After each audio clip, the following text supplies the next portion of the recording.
Assalamualaikum warahmatullahi wabarakatuh.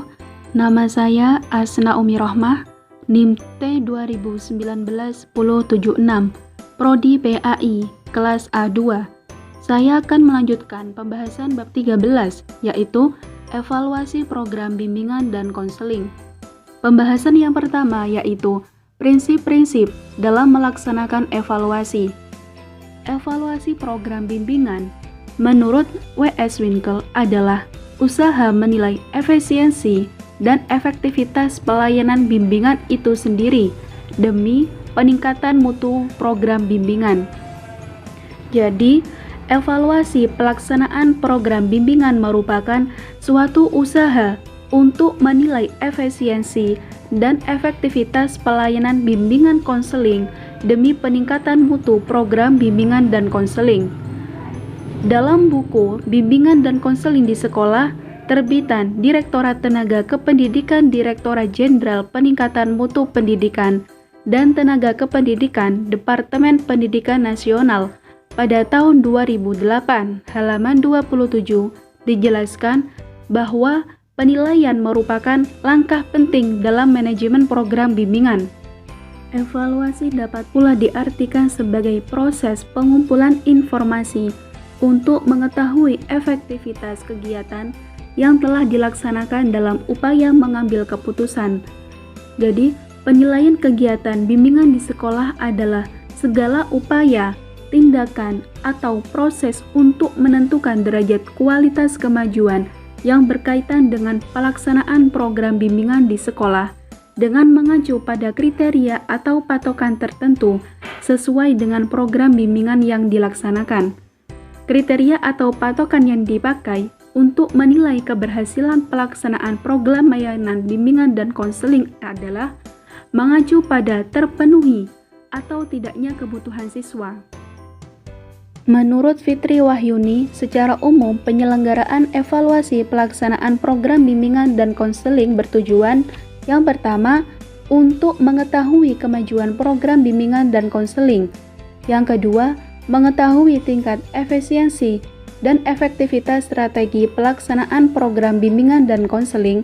Yang ketiga, secara operasional, penyelenggaraan evaluasi pelaksanaan program bimbingan dan konseling yang ditujukan untuk meneliti secara berkala hasil pelaksanaan program bimbingan dan konseling, mengetahui tingkat efisiensi dan efektivitas layanan bimbingan dan konseling, serta mengetahui jenis layanan yang sudah atau belum dilaksanakan.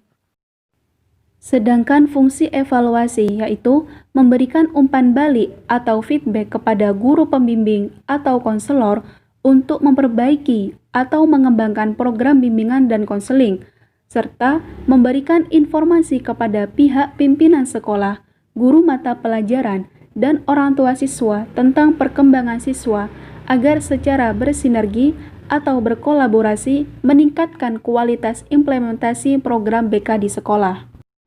Sedangkan aspek yang dinilai baik proses maupun hasil antara lain kesesuaian antara program dan pelaksanaan, keterlaksanaan program, hambatan-hambatan yang dijumpai, dampak layanan bimbingan terhadap kegiatan belajar mengajar, serta respon siswa, personal sekolah, orang tua, dan masyarakat terhadap layanan bimbingan. Apabila dilihat dari sifatnya, evaluasi bimbingan dan konseling lebih bersifat penilaian dalam proses yang dapat dilakukan dengan cara mengetahui partisipasi dan aktivitas siswa dalam kegiatan layanan bimbingan, mengungkapkan pemahaman siswa atas bahan yang disajikan atau pemahaman siswa, dan juga mengungkapkan kegunaan layanan bagi siswa dan perolehan siswa sebagai hasil dari partisipasi. Berbeda dengan hasil evaluasi pengajaran yang pada umumnya berbentuk angka atau skor, hasil evaluasi bimbingan dan konseling berupa deskripsi tentang aspek yang dievaluasi, seperti partisipasi dan pemahaman siswa. Adapun langkah-langkah evaluasi yaitu, yang pertama, merumuskan masalah atau beberapa pertanyaan. Yang kedua, mengembangkan atau menyusun instrumen pengumpul data. Yang ketiga, mengumpulkan dan menganalisis data. Yang keempat, melakukan tindak lanjut.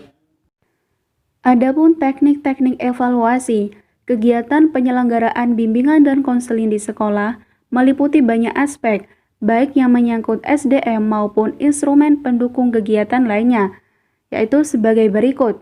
Yang pertama, lingkungan bimbingan, yaitu sarana yang ada dan situasi daerah.